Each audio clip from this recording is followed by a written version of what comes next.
everybody who's watching, just be aware. This morning we got a lot of ground to cover, and some of it we hope to be personal. I want to hear more about what's going on with Ty and his wedges, and what's going on with late night mass with Lady Mandalore going.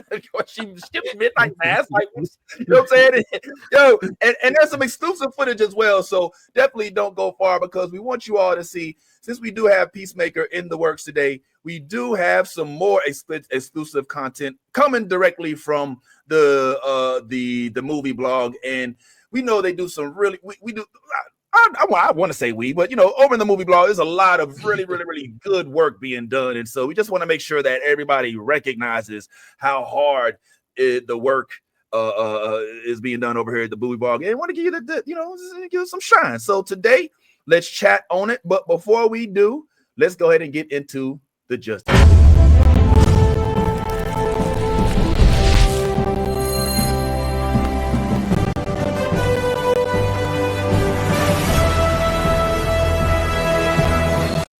I'm gonna keep it real. I love that graph. I spent a little time working on that, and me and you in a couple weeks.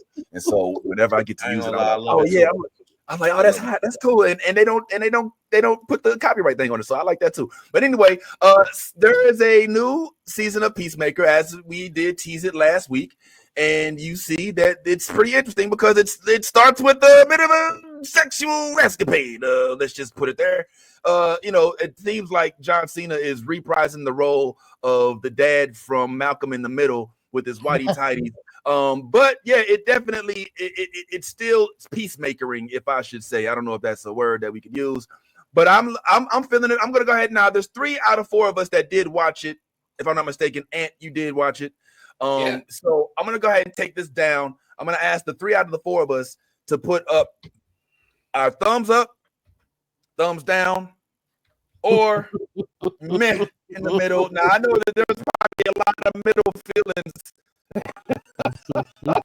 out this one, because it's a little risque, you know what I mean? But let me go ahead and take this down in 3, 2, 1. Oh shoot! I knew. Right. I knew. Oh wait! Let me do that. He's gone. Like it's a mid-trip. All right, I had to take Ty out because I know Ty didn't get a chance to watch it, so I didn't want to be on the screen. It's all good. But yeah, man. So we got a chub. We got a little bit of a what? I don't know. It was like a mid. It was mid. I guess this is the sign for mid. All right, it's mid. I would like to. We should, as we always should, allow the ladies to go first, of course. So Miss Mandalore, Kira, si tú puedes, decíame why you liked it, this debut, and what parts of it did you like the most? I was here for the story. How were you? I was here for the story. Absolutely. No, I'm on some real shit. Okay. Shut up. No,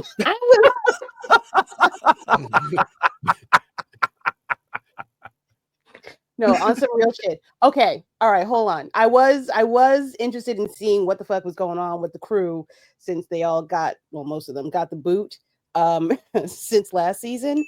It didn't really overall, this didn't really go anywhere until the very end for me. I'm great. I'm grading it on a curve. The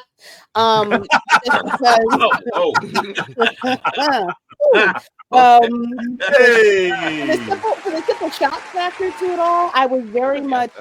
Oh, how do y'all like boobies this much? Because I don't like this on screen. Like, explain it to. I'm not complaining. Like, I get what you're doing. I see the vision. I was blinded. Oh, you see it. I was blinded.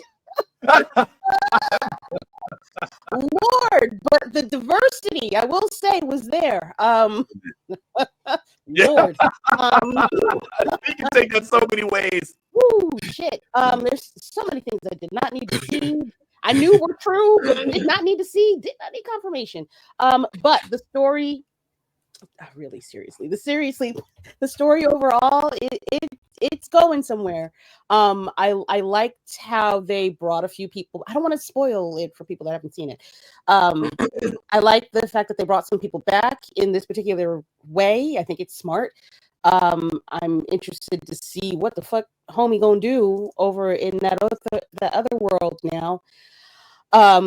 Also, I don't think this is a spoiler. How the fuck did Eagly know to go there? Which makes me wonder, did Eagly escape from that from that world?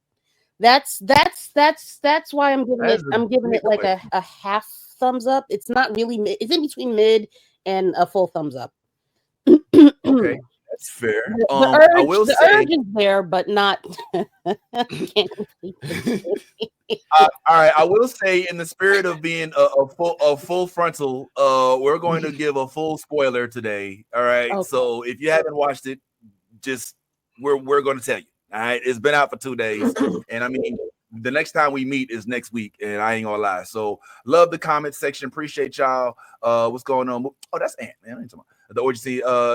Yeah, we are. Yeah, we are all over the place on this one.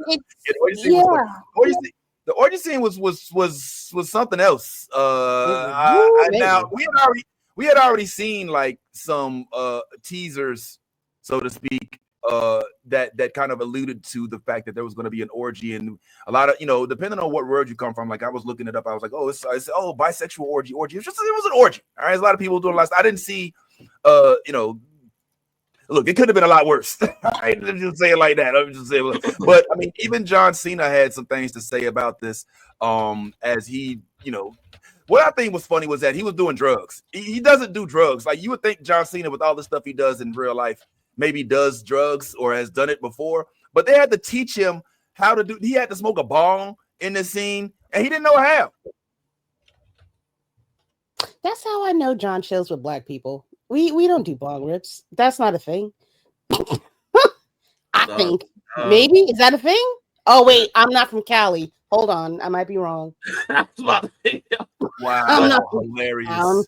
Never mind. I take that back. I apologize. How very close-minded of me. I apologize. Wow, look at Don't you. Don't cancel me. Like I'm so sorry. We'll try not to. Let's hear what John said. Or before that, when I said I would eat a beach full of dicks in the name of peace.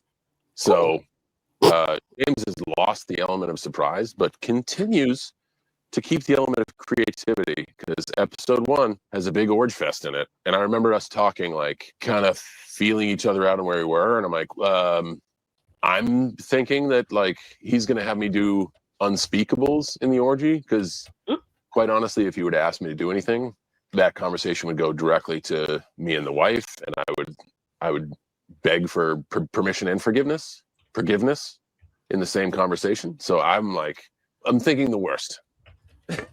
So John Cena, he didn't really even know. Thought he might have to take one for the team. He was like, I gotta eat a bag of dicks for peace. You know what I'm saying? He's like, I gotta talk to the wife. So there's a bisexual full frontal orgy that I might be in. Is that cool? Of course, babe. Well, how many? Wait, can I see who's gonna be in the orgy? Like, you know what I'm saying? Like, I don't know. Like, if I come home and tell the wife, like, hey, babe, so in this upcoming season of Peacemaker that I'm in, I gotta, there's a scene where, you know what I'm saying? Like, I don't know. It's a bit of an oddity, but like I said, it goes further. Before we get the drugs part. And then James is like, no, you just kind of have to be around the orgy, because it's not satisfying you. Like, you're trying to do all the things, drugs, booze, escapes. You're trying all the escapism, and none of it is working. And that's why you have to go to the next level of escapism. And boy, was that a load off somebody's chest. When it could have been on. Could have been on. Wow. Yeah. So I can't wait for Ty. Ty, you've been seeing a lot of cheeks lately, bro. I was gonna speak to that, man, because there has been an uptick, and if you've been watching, yes, there has definitely been an uptick in male nudity, and it's it's been explained away It's just it's a lot. It's a lot. It's a whole lot. Yeah, man. I'm just kind of curious, man. Like I see this a lot. That's okay. When it comes from, but it's specifically like all right. I watched The Righteous Gemstones. And for those who have watched The Righteous Gemstones, you know that, seeing a bag of penises, every episode, it's not out of the ordinary. You see it a lot. And I just noticed that a lot of these quote unquote creatives have leaned heavily into that aspect of their creativity. And here we are. So hey, lean in, brother. Lean on in, brother. Well, I will say this. I'll say this. I will say this much. This was not this scene.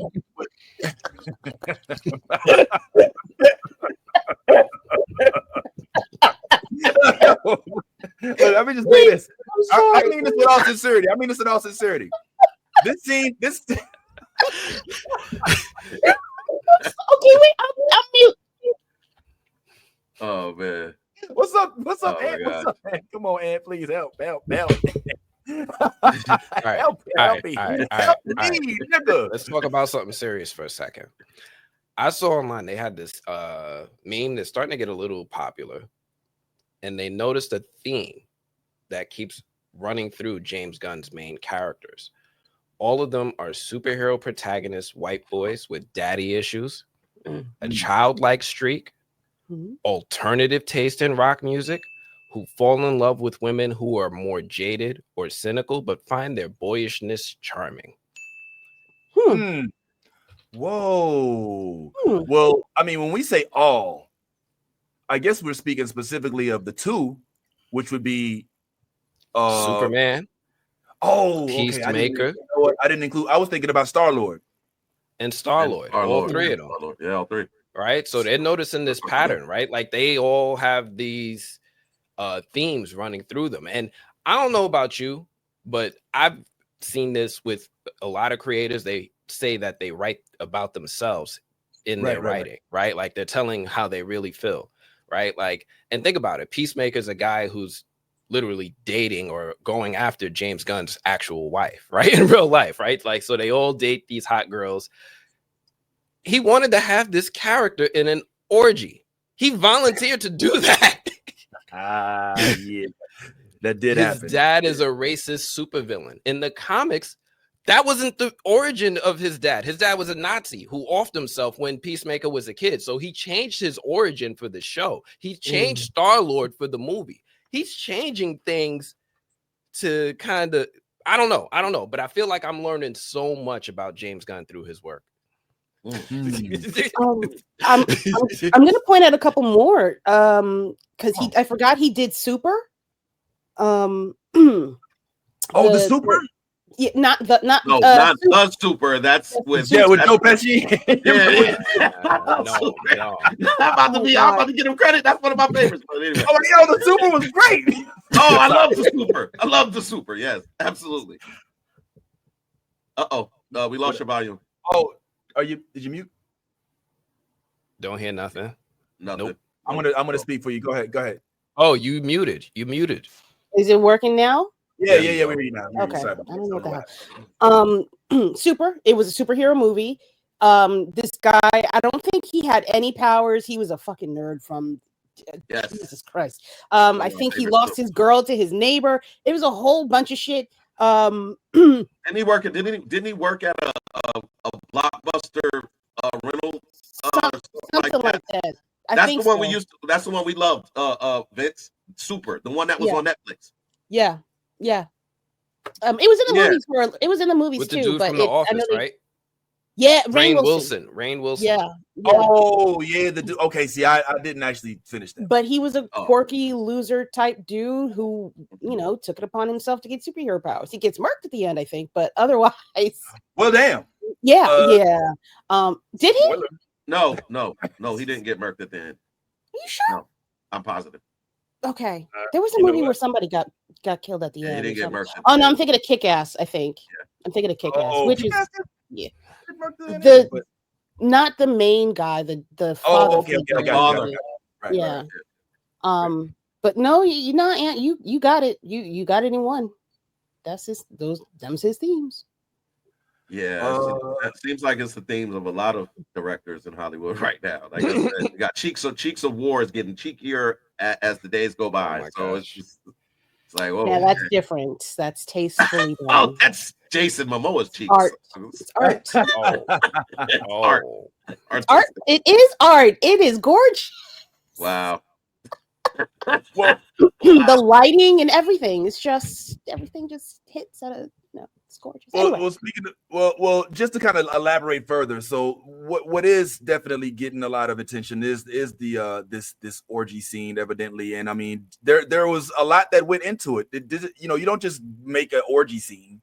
Like there's a lot of preparation. Have you ever thought about that? Like this isn't a natural. It's not like they're saying, hey, who wants to shoot an orgy? Let's just bring a camera and we'll just use it. No, it's like, yo, we got to cast this. People have to be casted appropriately. I wonder if they look at like, okay, I don't know. This might be that's not the right size, not the right color. I don't know if I want that. Like, they have to decide these. These are things. I mean, I'm sorry. Look, I hate to say it, but these are things that go into it. And in order for this to happen, they have to have like certain cast members of the for the movie, one of which is called an intimacy director. This is something I had never heard of, guys.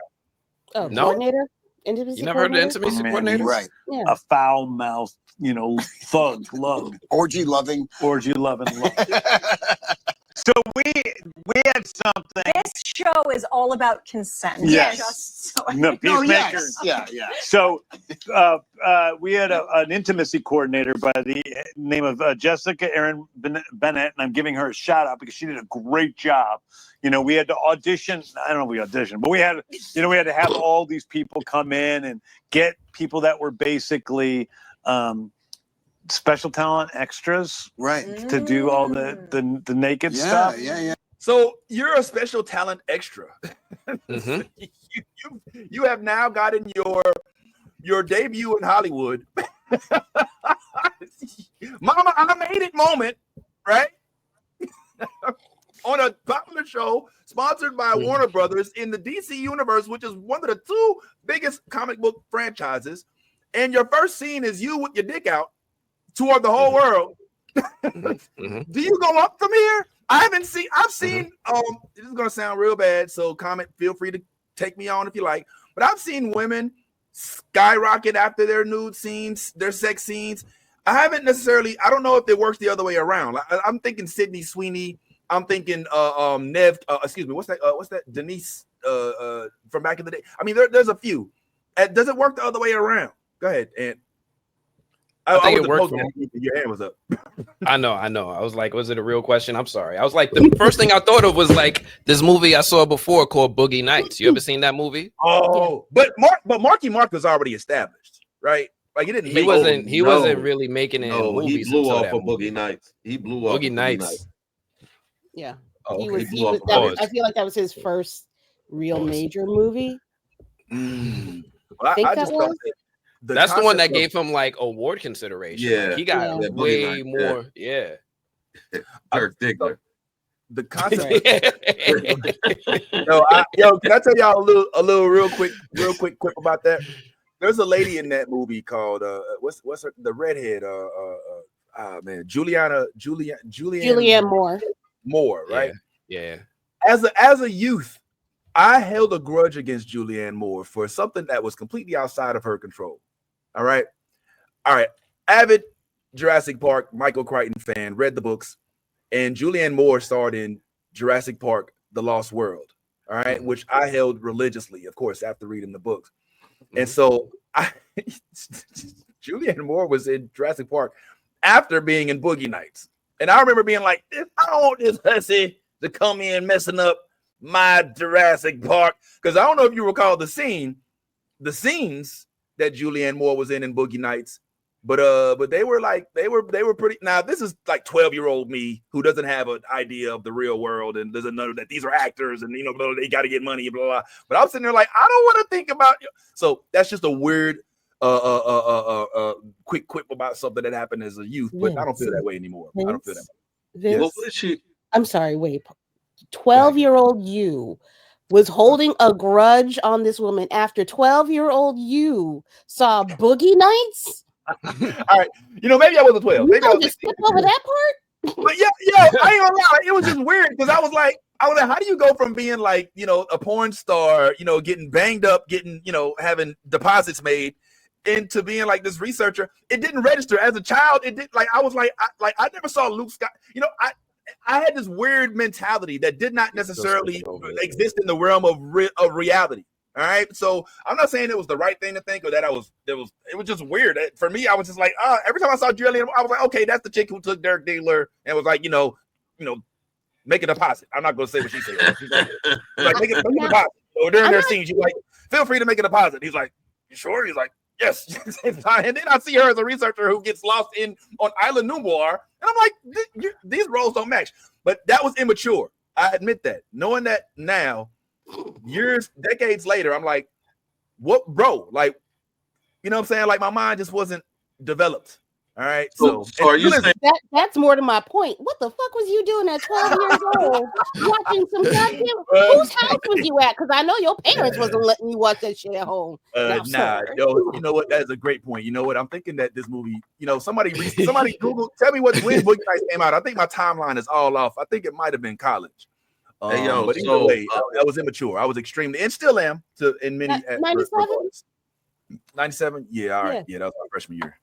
Okay, no, you're right. Never mind. I rescind my judgment. Yeah, I'm a old head. But anyway, I think you owe Julianne Moore an apology. I think you should take a moment to apologize for all of the wrongful. Yes. Yeah, go full screen. Julianne, I want to sincerely apologize to you for holding a grudge against you as a young adolescent, for seeing you play a role in a movie. That was all. It was just a role. You were just trying to get some money, feed your family, make yourself a way in life. And I just, as a young man raised in a Christian home, I just thought, oh no, I don't want this hussy defiling my Michael Crichton movies. And that was immature. And that had nothing to do with you. I hope that you got what you needed out of that, including the deposit, if it was real. And I hope that that you now that you moved on, and I see that you've done a lot of big and pretty dope things. So just want to say I apologize for being so short-sighted as a youth. And I get it now. All right. But I don't know. I don't know. At the time, it wasn't necessarily, what I'm saying, my thing. Anyway, let's go ahead and keep this going. So in addition to the the intimacy coordinator, it was just can we just say that it was a little weird for the cast of Peacemaker as a whole to be involved with this type of scene. We were very, very careful with everybody. You're doing all the nude scenes and it's all crazy. And then, we call cut and instantly everybody comes in and puts their robe on and stuff. Right. And then it takes time and then you got to go back. And so they don't continue on having a good time and then. I don't know. It's not the Grillo residents. I don't know the Grillo residents. I'm the most conservative old Italian fella you've ever met. So, but it was great because I'm like, I love intimacy coordinators because number one, they make sure everybody's really comfortable. Yeah. But number two, just as importantly, is that creatively they really help. I started out, my first ever job was on a movie called Romeo and Juliet. One of my first ever jobs after writing the script was to go and coordinate the sex scenes. So I had to, because it was all B movies, sex and violence. And I actually had to go in a room with just me and two women and figure out what the sex scene was going to be. And I didn't really love it. And then as I've gotten older, I don't really love having to. No. I just I'm like, I want this and this. And I don't know if this person's going to be comfortable with eating another woman's ass. I'm Wow. sorry. I beg your finest pardon. Wow. Wow. You know what? These are things that we don't think about. Like, there's a whole full orgy. Now, here, Ty, let me tell you this. I'm going to spoil this one part. I'm going to spoil it for everybody in here. If you haven't seen the orgy scene already, I'm going to just go ahead and tell you.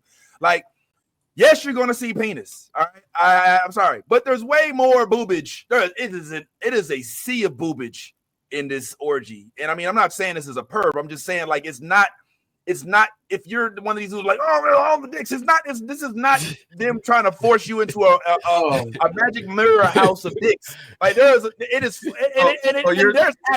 go ahead. No non-perv has to say I'm not a perv. Yeah. So Vince, what you're saying is there is a balance. There is a balance there's a balance. There's a balance ratio of every dick is about a dozen tits, a dozen pair. I mean, every set of balls, there is a dozen pair of breasts. Right. I felt that's not a true ratio. I feel like you weren't really counting. I feel like you weren't really counting there, Vince. So he's undervalued. I feel like we're underselling the many other things happened. Oh wow! All right. Let me ease up this. Hey, before we move on though, there's one thing that I wanted to address because it was very quickly said. I'm so sorry, Dan. I'm so sorry. It's just like, why did I agree to this? I swear, every week I ask myself why. Go ahead. I'm sorry. Go ahead, Ty. I was just gonna say one of the things that James Gunn said when he was describing the intimacy coordinator, he said she had to do auditions. Well, they really weren't auditions. Really? So what you? Yeah. He said it. Really, he said it, and it was like you would breeze right over it. But I kind of fixated on it. I was like, so what were they exactly? If they weren't auditions, if they weren't auditions, I'm curious of that because whenever you're. Because when there's a job posting, for something like this, come in and audition. I would think, but he's saying no, it really wasn't auditions. They just came in and she was like, "You're big enough. You're not gonna make." Nah. All right. Look. That's what he said. There was 1,000% a conversation about the variety of what was going to be on that set. There was 1,000%. Definitely. Yeah, I'm sure. But I think, and let me see what this is. He says, wait, what? What he said was there were special talent extras, is what he called them. So they're essentially extras. Now, extras aren't normally auditioned. You understand? Extras normally get what they call a cattle call. All right. Send out a whole, hey, today we're filming. You get paid $50 for the whole day, probably a little more if you're nude, right? We don't give a fuck about your acting career. We just need bodies. All right. And then once they have this room full of people, they start picking and choosing who is going to be most appropriate for said scenes. That's how it works in the acting realm. Carlos would tell you, before he got his big roles in like the multiverse and whatnot, he was doing a lot of extra work, and they would just get the cattle call, and you just get it. I've considered doing extra work. I don't want to. I won't do it because it's like I don't want to be an actor. But that's kind of one of the things. So yeah, it's special talent extras is what they call. So that's why there wasn't an audition. Ty, they don't have speaking roles. They just gotta make the body parts go up. They pull up with a robe and they just be like, you'll do. All right, next. Yeah. All right, that's about what we're looking for. All right, but one of the things that I thought was also very funny was in this orgy scene that happens, Mr. All right. And we're almost done. Okay, I know. And is like every word he said. No. I'm in the comments now. I'm sitting here like y'all all over here acting like y'all don't see Harmony's comment, and I'm sitting over here trying to. I answered. Hey, how do you put the cats on the screen? I ain't know how to do that yet. But click the comment. Yeah, just click on it. There you go. Where's Harmony? Are there different size? And I are you mean in life or on the show? No, the prosthetic. That one. Oh wow. Okay. Well, there's been a couple of comments about y'all been missing out. Well, will you help me out, man? I can't push it all. Help brother out. You know what I'm saying? Help brother out. We still in the Justice League. So here's another thing that I thought was extremely eye-opening. So I'm gonna be a little candid, all right, about this part. All right. So if you are of the hiring type, don't listen to this part. All right, but Ty and I think I can say without any too much of your denial, Ty and I both partake of the Lord's the Lord's the Lord's herb. Okay.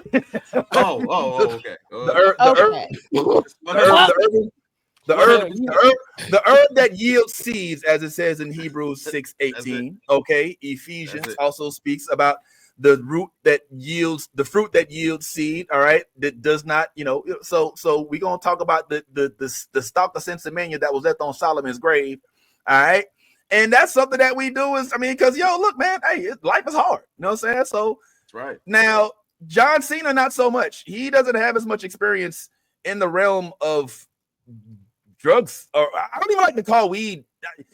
Let's just talk. You don't have a lot of experience in the world of weed, and I guess it came full circle when this scene came about. He speaks about it. No, you just kind of have to be around the orgy because it's not satisfying you. Like, you're trying to do all the things, drugs, booze, escapes. You're trying all the escapism and none of it is working. And that's why you have to go to the next level of escapism. And boy, was that a load off somebody's chest. I had to teach me how to do a bong rip. Like, yeah, you got to use the thing. I was like, all right, whatever. I'm like, no, I want to make it look like he smokes weed. How do you use this thing? And the prop people had to come over and be like, okay, this is how you do it. If you ever need another lesson, after hours, we're good. That's new for me. My uppers are in a coffee mug. So, snorting whatever the hell they had me snort, that was fun. It was like some meal. I know some places use B12. B12 sucks because it's actually good for the bloodstream, so it makes you red and flush. This was like a protein mix that was not harmful. It was just like, it would get a little residue-y, but it wouldn't like flush your skin and make you all weird. But I think the biggest thing was people genuinely not thinking I knew my way around a bong and then realizing like I had no fucking clue what I was doing. That sounds like he was sniffing fruit fresh. That sounds like he was sniffing fruit fresh. Fruit fresh. Yo, so fruit fresh is like a powdered substance that maybe or maybe not some drug dealers have cut their cocaine with. Maybe or maybe not. It has the same. Sorry, what? It's called fruit fresh. And what can you think of that product? I don't know. All I'm saying is what he's describing sounds like fruit fresh. If you were to sniff fruit fresh, it's not going to cake up your nose. It's not going to make you feel like what he was saying all red. It's just you might taste it. You might taste it. Your face said what I was like. Look, I'm just putting it out there. Like there's things like he's not describing baby laxative. He's not describing like any of So I mean, this is what I heard anyway. I heard this somewhere.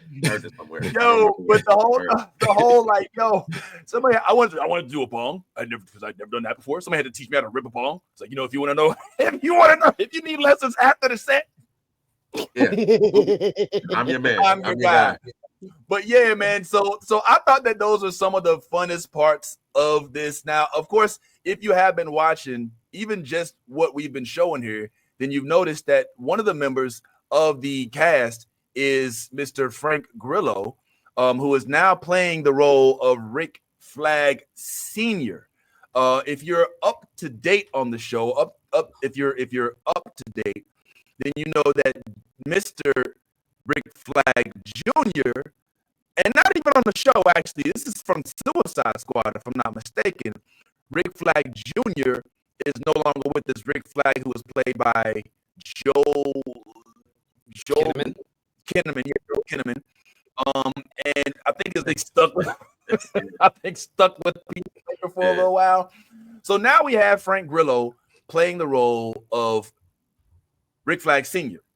Rick Flag Sr. has also taken the mount from Amanda Waller. So the role Amanda Waller normally plays in Argus has been given to Frank Grillo after the testaments of her daughter in last season.